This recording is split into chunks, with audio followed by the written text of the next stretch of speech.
طور پہ مفلوج کر دیا، اس کو ایک فنڈامنٹل ریاست بناتے بناتے، فنڈامنٹلسٹ ریاست بناتے بناتے، لیکن اپنی ان کی اقدار یہ ہے کہ خواتین جو پولیٹیکل ورکرز ہیں، جو پولیٹیکل لیڈرز ہیں، ان کے گھروں میں جا کے خواتین کے ساتھ انہوں نے ناروا سلوک کیا۔ یہ ان کا مذہب ہے اور یہ ان کی اسلامی ریاست ہے۔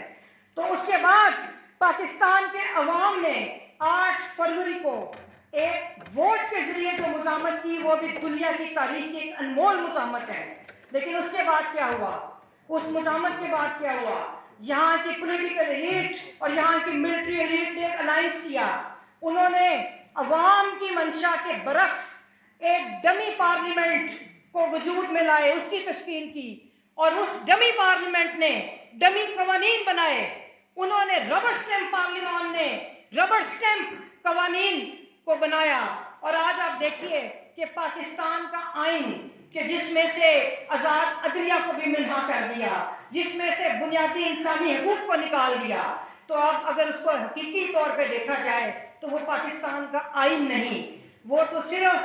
ایک ایڈمنسٹریٹو ایک دستاویز رہ جاتی ہے کہ کس طرح یہ باقی انتظامی امور چلیں گے۔ جہاں پر اس ریاست کے اندر کہ جہاں پہ بلوچستان کی خواتین سڑکوں پہ جدوجہد کر رہی ہیں، پورا بلوچستان آج سڑک پہ بیٹھا ہے، کے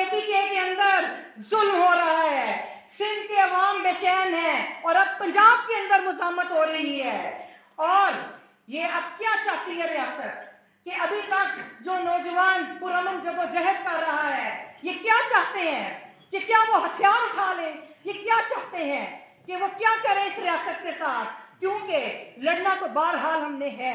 کہ یہ ہماری دھرتی اور ہماری ریاست ہے، اس کو ہم نے قبضہ گروپ اور قبضہ مافیا سے چھڑوانا ہے۔ ہم سب جانتے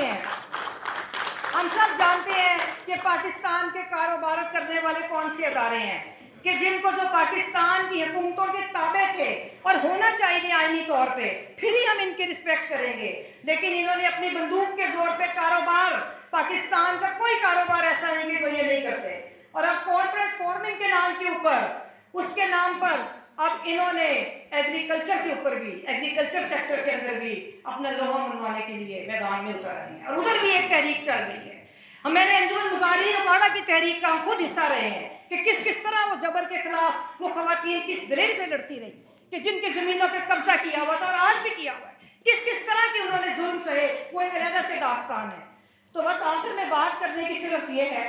کہ ابھی بھی ہم ان کو کہتے ہیں کہ ابھی بھی سرنڈر کر جاؤ، آئین کے آگے سرنڈر کر جاؤ، یہ ریاست تو ہماری ہے، آئین کے آگے سرنڈر کرو، ہماری ریاست ہے، ہم اپنی جدوجہد کریں گے، اور خواہش بھی ہماری یہ ہے۔ ہم تو وکلا تو ویسے بھی ایک پرامن جدوجہد، مجھے آج یاد ہے کہ ضیاء الحق کے دور میں ہائی کورٹ کے احاطے کے اندر ہم نے ایم آر ڈی کی موومنٹ کو کس طرح اسٹرینتھن کیا تھا۔ اسی طرح آج 30-40 سال کے 35 سال کے بعد آج ہم پھر اسی دائرے میں سفر کر رہے ہیں کہ جو حسین شہید سہر وردی سے شروع ہوا، اور آج عمران خان جو سابق وزیر اعظم ہیں، آج آپ نے ان کو پابند سلاسل کیا ہوا ہے۔ تو بہرحال اب میں آخر میں صرف آپ لوگوں سے یہ گزارش کروں گی کہ جو وکلا کی فریڈم موومنٹ ہے، اس کا ساتھ دیں۔ 10 فروری کو ہم لوگوں نے آ کے اتنی پابندی تھی کہ شارع دستور پہ دستور کا نام نہیں لینے دیتے تھے، تو ہم نے پورے پاکستان اسلام آباد کے اندر ریلی نکالی۔ آگے بھی ہم اپنی جو جدوجہد ہے اس کو جاری رکھے ہوئے ہیں۔ جس طرح آپ لوگوں نے الیکشن لڑا تھا، ہماری بارس میں بھی وہ الیکشن ہو رہے ہیں، ہر ادارے میں غدار ہیں اور یہ غداروں کی مدد سے رول کر رہے ہیں۔ اسی طرح ہمارے ادارے میں بھی غدار ہیں کہ جن کی مدد سے آپ نے سپریم کورٹ بار ایسوسی ایشن کا کردار آپ دیکھ رہے ہیں کہ جو اسٹیبلشمنٹ کی ٹاؤٹ بنی ہوئی ہے۔ آپ پاکستان بار کونسل کی میجورٹی جو وہ لا منسٹر کے ساتھ جو ان کا گروپ ہے، کہ آپ دیکھیں کہ وہ کس طرح انہوں نے وکلا کی جو جدوجہد کو انہوں نے ان کے قدموں میں لا کے رکھنے کی کوشش کی، لیکن وکلا زندہ ہے، وکلا کا شعور زندہ ہے، اور ہم اپنی پورے پاکستان اور پورے پنجاب میں ہماری میجورٹی آئی، اور وہ 2 بنیادی چیزوں پہ آئی۔ ہم نے کہا کہ فسطائیت کے خلاف لڑیں گے، جبر کے خلاف لڑیں گے، پاکستان میں جمہوریت کے لیے لڑیں گے، اور دوسرا 26ویں آئینی ترمیم کہ جس کے ذریعے انہوں نے اس جو آزاد عدلیہ میں چند ججز تھے، آپ نے دیکھا کہ پہلی مرتبہ پاکستان میں بطور ادارہ عدلیہ کھڑی ہوئی،